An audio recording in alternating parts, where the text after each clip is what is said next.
How we differentiate stock from inventory? ብዙ ሰዎች ስቶክ እና ኢንቬንተሪ አንድ ነገር እንደሆኑ ያስባሉ።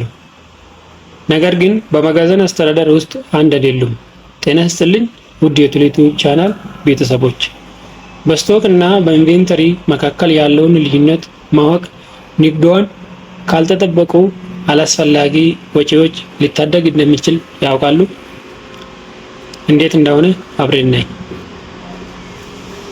ለምን አንድ የንግድ ድርጅት ስቶክን ከኢንቬንተሪ ጋር የሚያደባልቅ ከሆነ የሚከተሉት ችግሮች ሊያጋጥሙት ይችላሉ።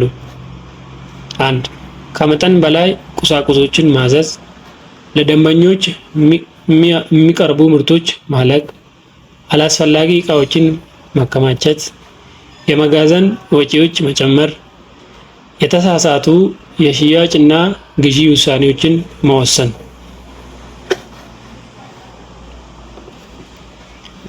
ለዚህ ነው ልዩነቱን መረዳት ለመጋዘን ኃላፊዎች፣ ለእቃ ክምችት ተቆጣጣሪዎች እና ለንግድ ስራ ባለቤቶች በጣም አስፈላጊ የሚሆነው። ይህንን ልዩነት መረዳት ድርጅቶችን ከከፍተኛ ወጪ ከሚያስከትሉት ስህተቶች ሊታደግ ይቻላል።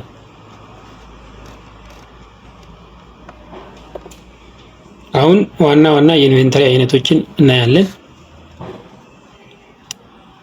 ታይፕስ ኦፍ ኢንቬንተሪ ጥሬ ዕቃዎች የተጠናቀቁ ምርቶችን ለማምረት የሚጠቀሙ ዕቃዎች ናቸው። እነዚህ ዕቃዎች ከአቅራቢዎች ይገዛሉ። እሺ፣ ሁለተኛ ወርክ ኢን ፕሮግሬስ ኢንቬንተሪ በማምረት ሂደት ውስጥ ያሉ ገና ያልተጠናቀቁ እና ለሽያጭ ዝግጁ ያልሆኑ ምርቶች ናቸው። ኦኬ።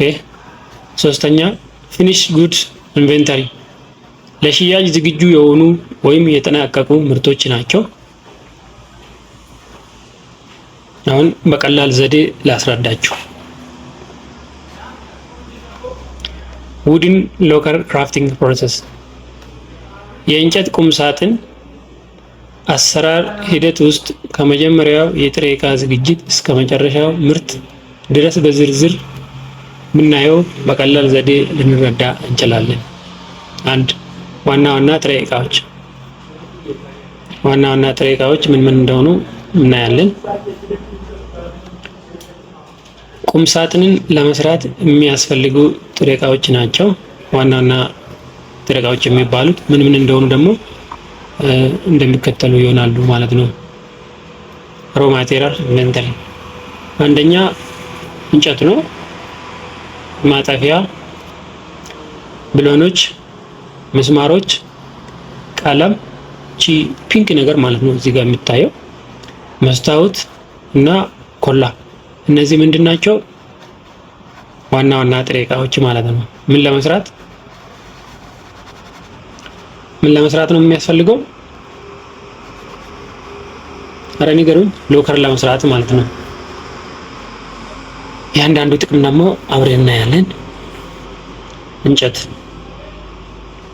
ማለት ይህ ወዴት ይቀየራል? ወደ ወርክ ኢን ፕሮሰስ ይቀየራል። ሲቀየሩ ምን ይሆናሉ ወይም ጥቅሞቹ ምንድናቸው የሚለውን እናያለን። እንጨቱ እዚህ ጋር የምታየው እንጨት የቁም ሳጥኑ ዋና አካል መዋቅር ነው።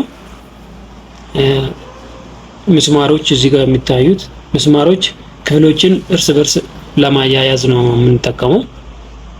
ሌላ ብሎኖቹም እዚህ ጋር አሉ። ብሎኖቹ ደግሞ ይበልጥ ጠንካራ የሆነ ትስስር ለመፍጠር ነው የምንጠቀመው። ከምስማሩ ጋር አንድ ነው ግን ይበልጥ ጠንካራ ያደርጋል ማለት ነው።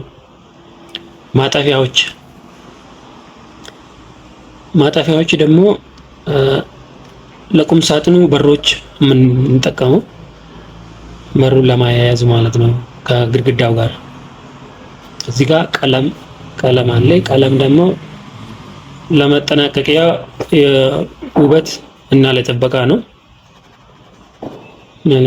ለጥበቃ ማለት ነው። እንደ ኮት ነገር ነው ማለት ነው ላይ የምንቀባው። ሌላ ምን ቀራ? እዚህ ጋር ምንድነው የቀራ ነው? መስታወትና ኮላ ነው የሚቀረው።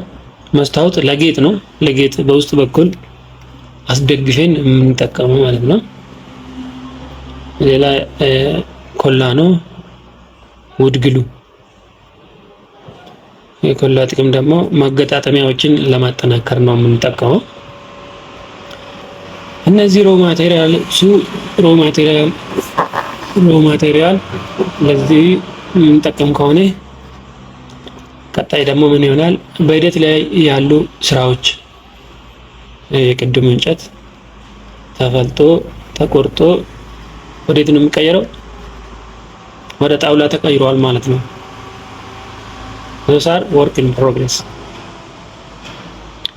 የተቆረጡ እንጨቶች ወይም ሰሌዳዎች፣